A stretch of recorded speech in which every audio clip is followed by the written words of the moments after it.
Welcome to the American Lean Podcast. It's Thursday, so I want to share with you an Industry 4.0 topic. Today, I want to talk about cloud and edge computing. Now, while 5G networks will allow you to collect data at an alarming rate, how do you store and manage that information? Cloud computing and edge computing will be key, and we'll get into the topic right after the intro. Welcome to the American Lean Podcast, where we cover 5 topics in 5 days in about 5 minutes. The only place in the world where you can get daily lean coaching. Your host is Tom Reed, and he shares his 30 years of experience and covers leadership, culture, entrepreneurship, lean methodologies, Industry 4.0, and interviews special guests on their lean journey. We're glad you're here, so let's go. Welcome to the American Lean Podcast. It's episode 31, and like I mentioned in the introduction, I want to talk about cloud computing. So what is cloud computing? It's probably easier to understand what cloud computing is not, and that is storing information on your hard drive. Cloud computing involves accessing programs and information via the internet. Some examples that you might be familiar with are Microsoft OneDrive, which supports Microsoft 365, Google Drive, Apple iCloud, and to some extent, Dropbox are all examples of cloud computing services that you might be familiar with. Now, if you've seen those commercials during NFL games that showed Tom Brady throwing a pass into the corner of the end zone with something like 0.00002% probability of completion, and at the end of that commercial, they say this analysis was brought to you by AWS or Amazon's cloud computing services. Microsoft also has one called Azure. Google, IBM, and Oracle all have cloud computing solutions because that's where business is headed.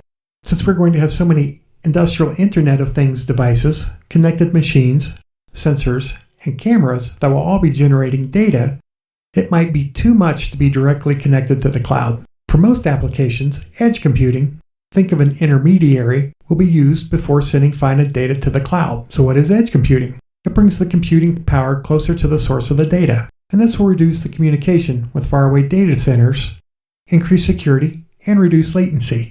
Still not sure what edge computing is? Think of the item permanently attached to most people's hands. No, not your thumb, but your phone. Your cell phone is a $1,000 edge computing device. It captures information and uploads it to the cloud. Imagine if you had to wait for facial recognition to recognize your face, send that information to a cloud server, wait for it to process that information, and then send it back to the phone. You would have moved on from whatever app you're trying to open. I'm sure you can imagine the bandwidth required of sensors on all of your pieces of equipment were sending data directly to the cloud. Your bill would be larger than Netflix's. Using computers on the edge to do the analysis and remove some of the noise from the data will be a key to keeping your cost of data down. Another benefit of edge computing will be reduced latency. In case you missed the 5G blog where I talked about latency is the information time lag. Using 5G internet speeds, latency should be in the 1 millisecond range. Sending that information directly to the cloud will not support that type of speed. Edge computing can provide that speed. And finally, edge computing will help you resist cyber attacks. Imagine trying to keep constant communication with cloud servers secure from outside interference. Not an easy task. So why do you want to go through a digital transformation to deploy cloud and edge computing? Well, there are 5 benefits to having both. Benefit number 1, big data analytics. Companies of all sizes can compete on a level playing field. Chances are your cloud computing service provider can provide data analytics quickly. Using detailed data collection and analysis, you can quickly understand how advertisements, social media campaigns, marketing, or how your internal processes are performing. Benefit number 2, data recovery options. Having information in the cloud prevents on-premise disasters. What if your power goes out or you have a software problem? Data recovery options can save your critical business functions and keep you operating. Benefit number 3, automatic updates. We've all gone to bed and overnight you have a new version of Windows or a new U2 album in your iTunes account. These occur because of automatic updates. With storage in the cloud, your service provider can provide automatic updates to software, data protection, and security. This ensures that your systems are always up to date and protects you from outdated firewalls, etc. Benefit number 4, it provides a pay-as-you-go model. Most cloud solution providers will charge you only for what you use. If you don't need data analytics, you won't get charged for it. If you begin to run out of storage space, you won't have to purchase additional servers or equipment. The pay-as-you-go model is also benefit number 5, scalable and flexible. Have you added an additional location for your business? Using cloud computing is scalable, flexible, and can allow for access from anywhere. New users easily can be added without an investment in additional server equipment. You have scalability provided by the cloud service company. So last week we talked about cybersecurity as one of the key enablers in Industry 4.0, and cloud computing is another important element as you begin to transition into Industry 4.0. I hope you enjoyed our time together today.